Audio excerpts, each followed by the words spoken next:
እውነት ነው ማለት የጅብ ቆዳ አዝሎ ብቻ አይደለም ጥይቱ ሲመጣ አይመታችሁም ብሎ እኮ ትሬን አድርገዋቸዋል አንተ ነግረውኛል ስለዚህ እነሱ በረሃኞች ስለሆነ ጥይቱ በዚህ ጋር ይመጣና በዚህ ጋር ይሄዳል ስለዚህ አትመቱም እስከ ማለት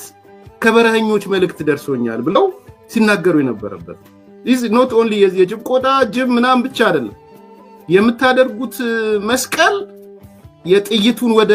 ውሃ የሚቀይር ነው ብሎ እኮ ነው ትሬን ያደርጓቸው ያንን ወጣት እኮ ያስፈጁት በዚህ መልኩ እኮ ነው ሶ በፋክት ደረጃ እውነት ነው ጎጃም ላይ እኮ የጤና ኤክስቴንሽን ስልጠና ሰልጥነው የወባ ስልጠና ሰልጥነው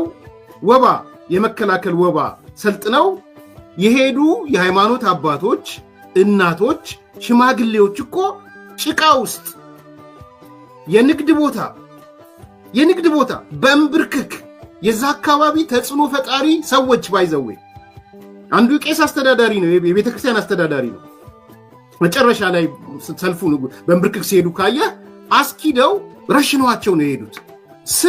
ስንት ከ14 ከ16 ዓመት በታች የሆኑ ሴቶች በእነዚህ አካላቶች እንደተደፈሩ ራሳቸውን ሲጣሉ እየተናገሩ ነው ራሳቸው